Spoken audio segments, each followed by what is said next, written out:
Several minutes of commercial-free football starts now. Here are the Purple Mortgage Guys.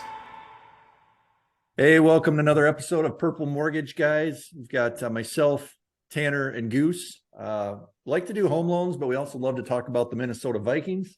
And we do this a couple times a week. So we are going to jump into the game this weekend against the Detroit Lions, where the Vikings are underdogs on the road at Detroit.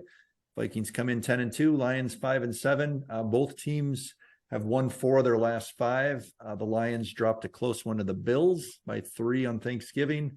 And the Vikings had the debacle against the Cowboys at US Bank Stadium a few weeks back. So, guys, going to be an interesting game. Defenses, even though Goose thinks we have a great defense, he thinks we have the 85 Bears. Defenses both give up a ton of points, 31 and 32 on yardages allowed. And really curious what you guys think, because sometimes a divisional opponent, it's a low-scoring, close game. Other times you've got defenses that give up tons of yards, and it could be a high-scoring shootout. So, Tanner, sporting the Jalen Reagor jersey, I see. How do you see this week playing out, and what are you looking for? I'm looking for a W. Just like every week, I try not to underestimate the opponent.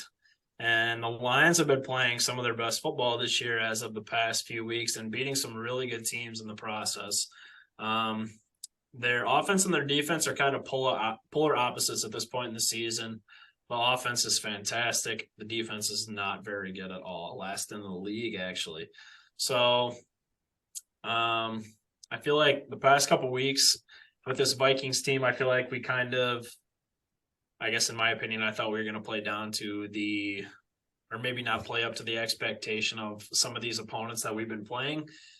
With the Lions specifically, I think a lot of people are going into this game thinking the Lions are actually probably going to beat us. So I'm feeling a lot better about that this week, being an underdog. And I think Kirk and the offense are going to come out firing this week. I think it's going to be a high-scoring affair. And the Vikings are officially going to clinch the NFC North this week. Goose, what are you seeing from this game? I know you love the 99 Ravens, this defense, but I know you're a big defense supporter here. Going into this game, what do you think? Is it going to be close? Is it going to be a blowout one way or the other? And will it be as high scoring as we think it looks like it should be on paper? I think so. Yeah, I've definitely been a defender of our defense, even though it's definitely not the defenses of past that I love.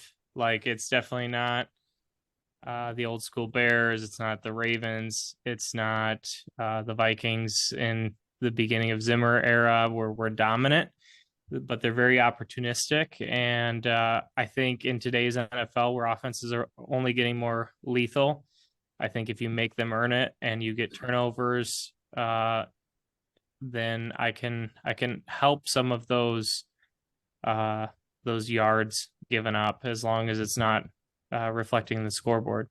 I'm going to give the same argument to the Lions defense. So Tanner had mentioned, the worst or second worst defense in the league. Last in the league. Last 5 games, they've averaged 19.8 points against them. So I would say to not take their defense lightly. I do think it's going to be a high scoring affair, because I think both offenses are some of the best offenses and talent in the league. But I mean, you look at the Lions, they've not only put up points, but they gave up 14 to the Jaguars, 28 to the Bills, which 28 isn't anything to brag about, but it's against one of the most high powered offenses in the league. 18 to the Giants, 30 to the Bears, which is one of the first games that Justin Fields remembered that he can run, and 9 to the Packers. So looking at 19.8 points a game in the last 5 games, it's not a ton of points. It's definitely not enough for our defense. They have 4 running backs with over 4 yards a carry, the Lions do. So I think across their whole depth chart, they've got a couple high-end positions, and then they have depth as well. You could name off four or five wide receivers in their team now that Jamison Williams is getting entered into the mix as legitimate threats against our secondary. And I don't have any expectations that this is going to be an easy victory for the Vikings. Well, it looks like on the injury front, there's a sickness that was going through with a lot of guys sitting out with illness, but the official injury report here for Friday was Jonathan Bullard's out. And then we've got Bradbury, Darisaw, and Harrison Smith all questionable. So that could play into it a little bit on both sides of the ball, I guess, with Harrison being questionable. I want to touch base on that quick, Brent. This is an early tidbit for me. Okay. Jonathan Bullard is out this year. Do you guys know who the highest graded Viking on the team is this season? It's not a starter, but he's probably going to start this week. The highest PFF graded Viking? Highest PFF graded starter on the team. Pat Jones? Starter. Who is You it? said Kairos Tonga. Okay. Oh. In the minimal snaps that he's played this year, he is the highest graded player on the team. I think he had quite a few snaps last week. He had an impressive outing.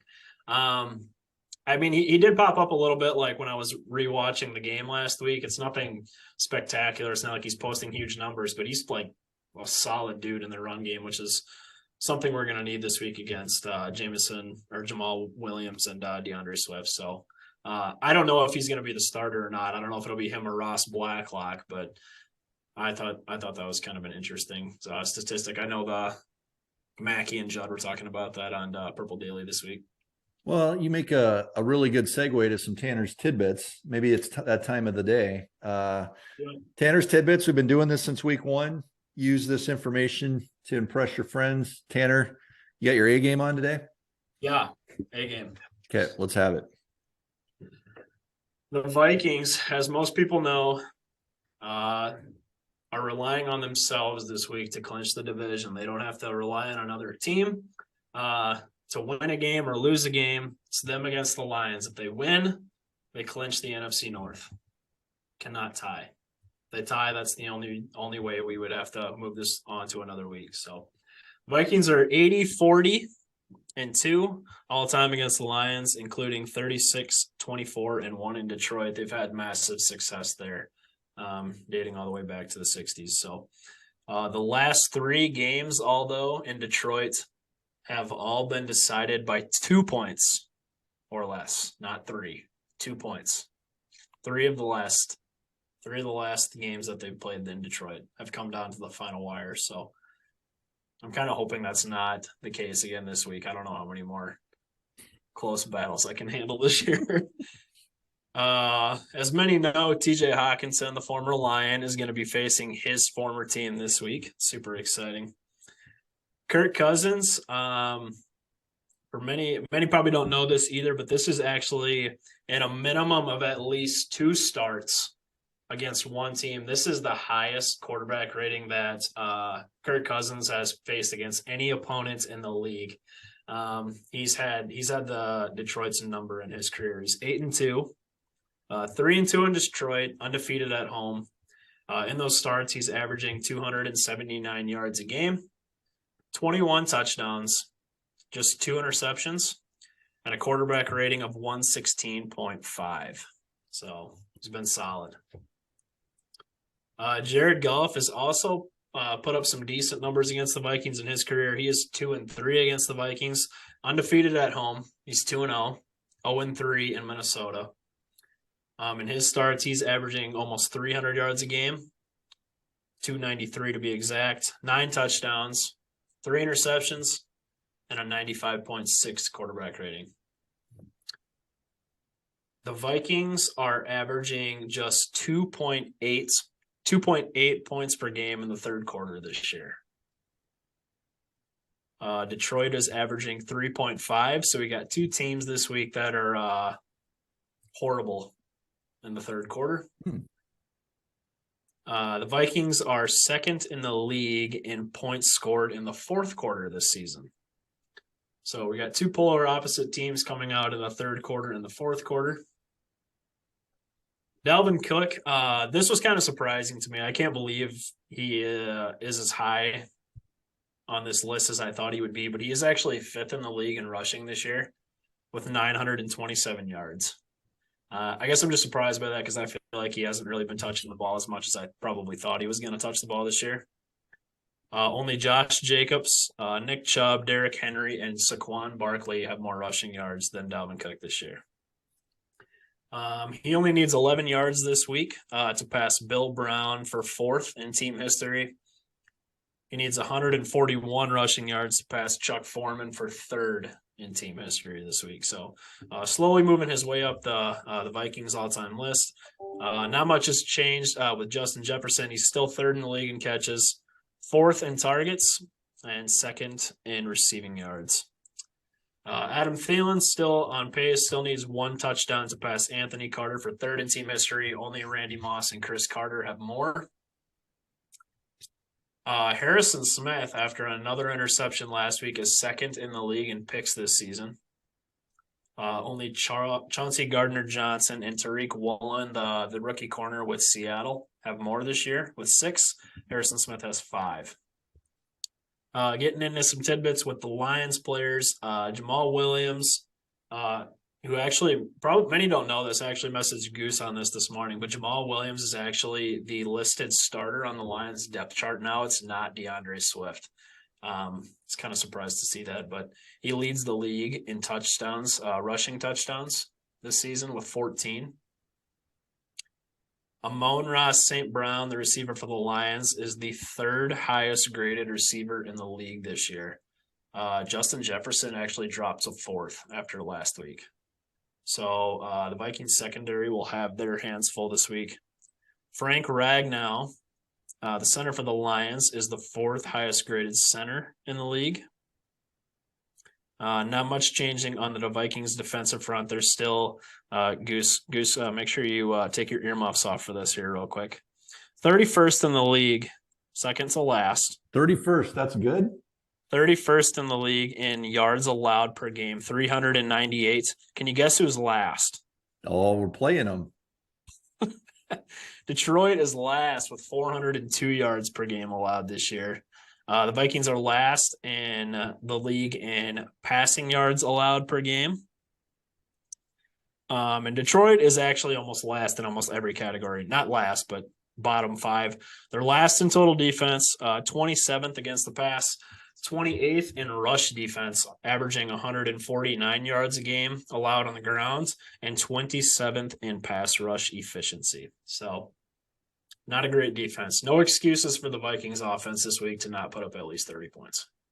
I agree. Now, if I told you that you could be middle of the pack in yards allowed and last in points, which one would you rather have?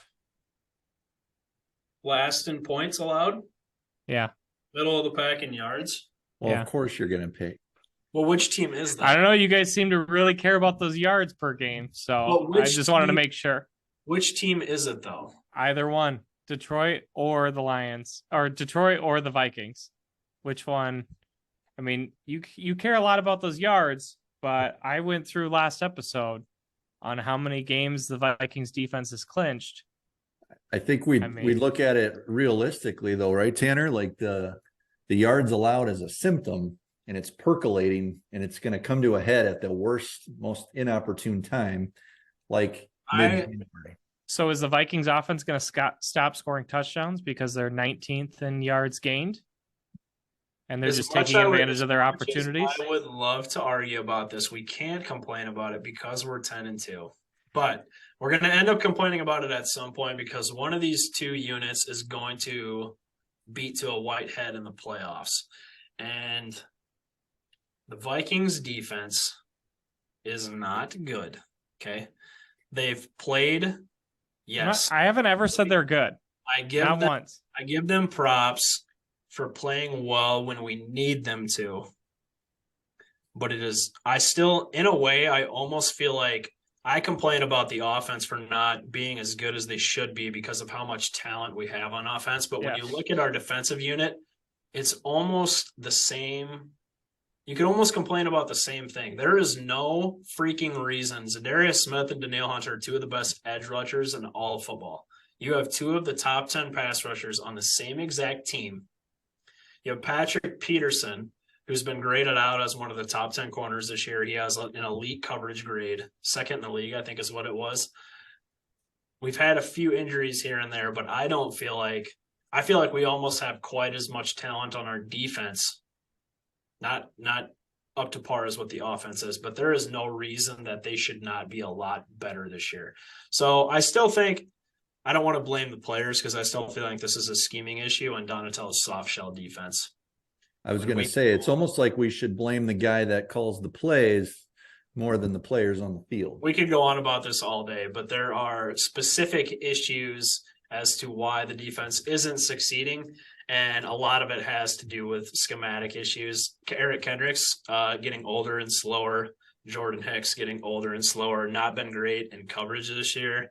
Not spying a specific quarterback that likes to hurt you on the ground. Playing 10 yards off the ball when it's 3rd and 3. Crucial point in the game when you have corners specifically like Cam Dantzler, Andrew Booth, Patrick Peterson, who for their entire careers have excelled at the line of scrimmage and getting physical with receivers. So we can defend the defense. I have a question for you. Did we put a bow? Did we put a bow on the Tanner's tidbits, or is this still part of it? No, I'm done. Okay, we're done with that. Hard stop. I don't think we're going to figure out the defense on this Friday episode. Maybe Monday we will. Then there'll be a lot of good examples of things that shouldn't have happened. But I can't. But if we lose the game because of the defense, I can't complain about that because the Lions' offense is really good. They're seventh in the league. 7th in the league in total offense, 8th in passing yards, 11th in rushing, and 4th in pass protection. So if the Lions' offense puts up 30 points this week, I can't come back on Monday and be like, defense played like shit. Sorry. Someone write that down. Someone write that down somewhere. Because our defense doesn't give up the worst points in the league. But this is still critique the defense every week. But listen, this game is different than the Jets or the Patriots or the Bills. We played 3 very stout defenses the past few weeks where our offense goes into the game and you expect them to play probably how they should have played. And you expect the defense to maybe not play as well. This is a unit where the offense should score 5 touchdowns this game. And if they don't this week, that's not meeting expectations. The defense is playing a 7th-ranked offense where they've given up a ton of yards all year. I'm expecting the Lions to score points. This is getting good. We're going to get into the bold prediction. I got to set the stage here. Lions are favored by 2. It's a divisional game. Those tend to be, at least in my head, they always tend to be a little bit lower scoring. But over under on this one, I believe, is right at 51. So it should be a high scoring. That little ESPN predictor, even though we're underdogs, gives the Vikings a 58% chance to win the game versus 41.5 to Detroit. So that's interesting. I want to get into these bold predictions, guys. One thing you think that's going to happen in the game this weekend that we can write down, what's that going to be? What's your bold prediction? Tanner, I'm going to start with you. Kirk Cousins' season high this season has been 357 yards through the air against the Bills. 357 yards. Ford Field is US Bank Stadium East. And I'm going to say Kirk Cousins is going to have his season high in passing yards this week. He's going to have more than 357. Goose? I'm really upset right now. Here's my notes for the episode. Bold prediction, Kirk Cousins, 350 plus passing yards. So pretty upset with you right now, Tanner. I had another one, but I was going to see if you said anything about it first. I'll match Tanner because it's a difference of 8 yards. I'll match Tanner, and I'm going to try to sprinkle in. We're not doing any Price is Right crap here. You're not doing 358 or higher, any of that. No. I'm not. It's not me versus you. It's just I agree with you. And then to add some variety, I'm going to try to throw in a little Brent bonus prediction. So I'm gonna go with. There's a lot of low hanging fruit here. There's Kirk, which I wanted to go with, coming home to Michigan. Obviously, TJ Hawkinson against his former team is a very lucrative one. I'm going to say this is the Justin Jefferson revenge game. He had a really tough first performance against Detroit. They were hanging all over him. I think the refs are going to call this game a little bit tighter. I think the corners are going to not know what to do once they get their third penalty called on them. And I think Justin Jefferson is going to go for 150 plus of Kirk's 350 plus yards thrown. How many yards? 150 plus. 150. All right. You are one-upping him. Guys, I'm going to press here. And you know why? Because I have been absolutely awful on my predictions. So I'm going to do this very quickly, but I'm going to throw a 6-pack at you guys. And every one of these 6 is going to hit. What? Wow. What'd you say? I'm throwing a 6-pack at you. Every one of these 6 is going to hit. Hang on. Let's write this down. Just listen here. The easy one is TJ Hawkinson will get a touchdown going to Detroit. Adam Thielen will not run backwards after a reception this week. That is bold. We're going to have to watch close on that. No running backwards. He can shift to the side. He just can't go backwards. My tweet probably got back to him. We will not have a reported concussion on the team this week. What is that? That's 3. No new concussions. No new concussions. There will be 80 points scored in this game combined. Oh my God. That's There will be 800 plus yards of offense combined. And on the flight home, you're going to see Kirk Cousins with a grill on those teeth. If I knock that one out, you have to forget every last pass. Yeah, is this a parlay? Do all of these have to hit? Yes. It's like 20,000 to 1. All right, what's the final score? I love it. Oh. Tanner, score prediction? Me first? You first. Just a heads up, Detroit is the 6th highest points per game offense in the league right now. I'm going to say the Vikings defense is going to play better than I expect them to this week because they always do the opposite of what I want them to do. And I'm going to say the Vikings are going to win the game this week to clinch the NFC North with a score of 33-26. 33-26. That would match the season high for points yet again. Okay, 30. Goose? I'm going high scoring shootout. I think the defense could play better than expected and still give up 500 yards to this defense or to this offense. Let's see. Where's my note here? I'm going 38-33 Vikings win. Almost to your 80 points, Brent. Wait. Not quite. Just listen here. Brent said 80 plus points in this game, so you just wait to see what Brent's going to say for this bold prediction here. Yeah, I thought I guessed a high scoring game. I'm at 71. So, Goose, you had him winning by 5. Got him Tanner winning has by him 5. winning by 7. I first wrote down 38-35. I changed it to 38-33. Okay. Guys, this is going to be a high scoring game. Like I said, there's going to be 800 yards of offense. There's going to be 80 plus points scored. Cam Dantzler is going to have a chance to redeem himself from last year in Detroit. You remember him playing off the goal line, and it was pretty ugly the way that one ended. He's going to redeem himself. The Lions are going to have the ball again with a chance to win, just like every other game has gone this year, minus those 2 or 3 maybe. Vikings are going to win 42-38 in a shootout with exactly 80 points on the board. Cam Dantzler will have some key play on the final drive to help seal the victory. Love it. I feel like Griffin had some influence on this pick with some Cam Dantzler turnovers. Griffin has nothing to do with this one. He might agree with me, But I think there's a very good possibility that we score the most points that we have all year. And that will lead to the grills on Kirk on the so. I hope so. I think our offense has to win this game, and they should be expected to, because it's two high-powered offenses, two not super strong defenses. You have to perform on this game. Watch I this just be wanna like a clarify. 17-13 game now, guys.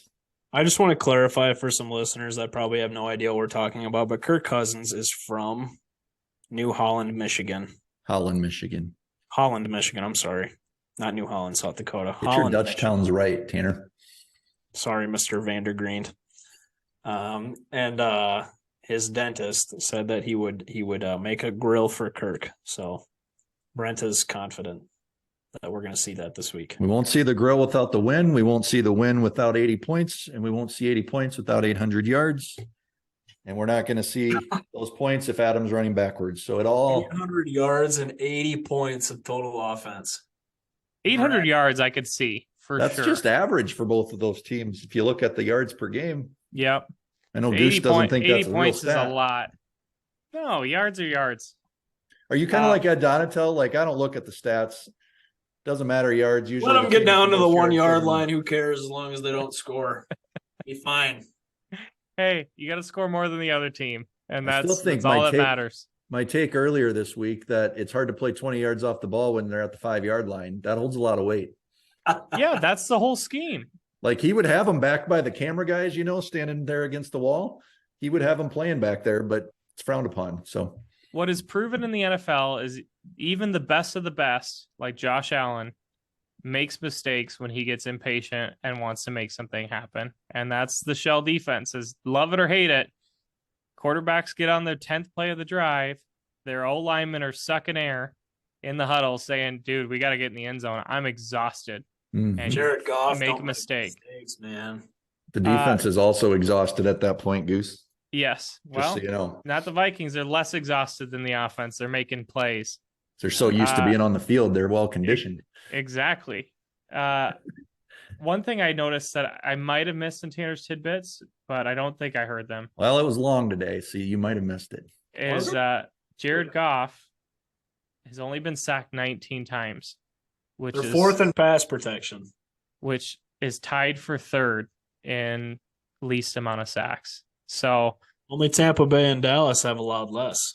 when I think of Detroit Lions teams and Matthew Stafford, I think of sacks and getting sacked all the time. So just when I heard that stat, I know they've been building up their trenches, but I didn't know that it had come along that well. So We sacked Stafford like 9 times in a game 3-4 years best. ago. That was it fun. was the best. There's All nothing right. better than We got a few minutes left here, but what are we going to be complaining about on Monday? And don't say the defense or the offense. I want one person's name that you were going to be complaining about. We're going to really drill this down. If we don't win, what are we complaining about? I forgot to think about this again, so I need to go. Well, we're going to start with Goose, and he'll give a nice, well thought out answer. And then Tanner, you can scoop in there and agree or disagree. all right. Let me dig deep here. I've already made it pretty clear that I think the offense needs to win this game. So I think if we don't win, that it's because our offense didn't put up enough points.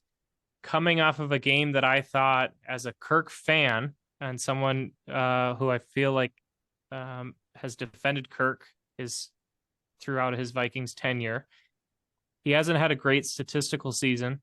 He's coming off of one of his more inaccurate performances against the Jets. I think if we don't win the game, that it's likely on Kirk.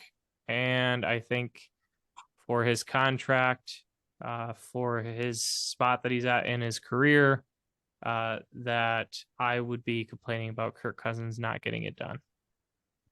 I don't think that's going to happen, but if we're complaining on Monday, that's the reason I think why. Kirk. All right. Tanner, name one. So person. I can't blame a unit. You said Nope. no units. We're drilling this down. We're approaching I have the to playoffs. pick a specific player or person.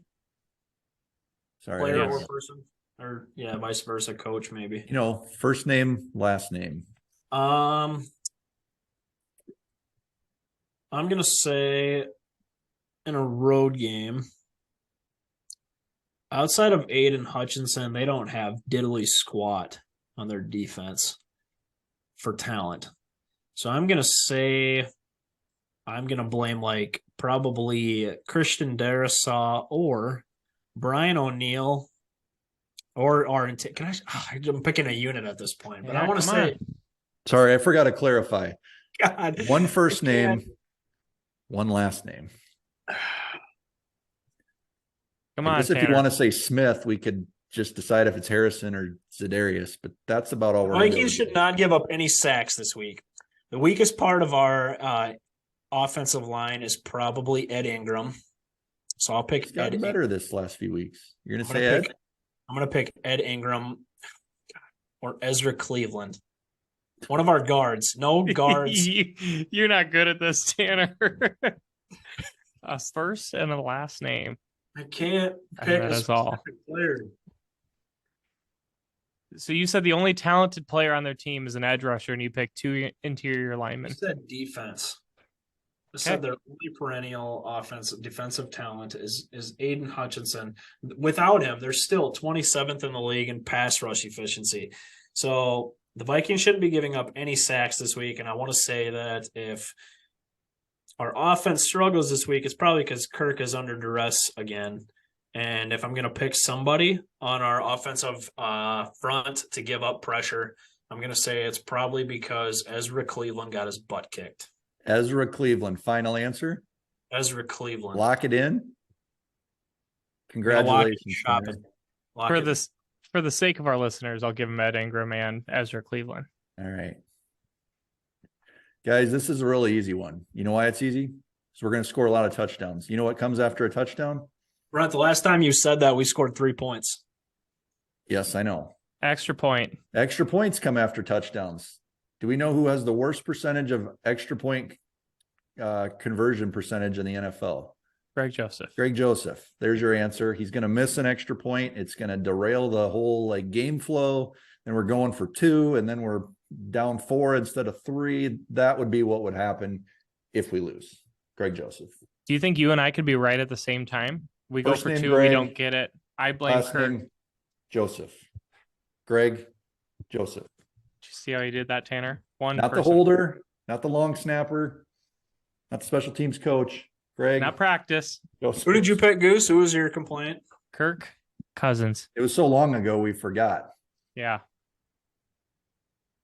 Kirk Cousins, Ed Ingram / Ezra Cleveland, and Greg Joseph. I want Kirk Cousins to win a shootout. They play the same position. All right. We're good. Tanner, we'll allow it. All right. There you have it. Another episode, a roller coaster of an episode. But guys, we're optimistic about 2023. Got some home games coming in the playoffs. Going to segue. You want a home of your own? Tanner down here can help you. Goose over there can help you. Reach out. We love to talk Vikings football and help you with a home loan. And hopefully continue this into the playoffs, guys. So have a great weekend, everybody. We'll come back again on Monday.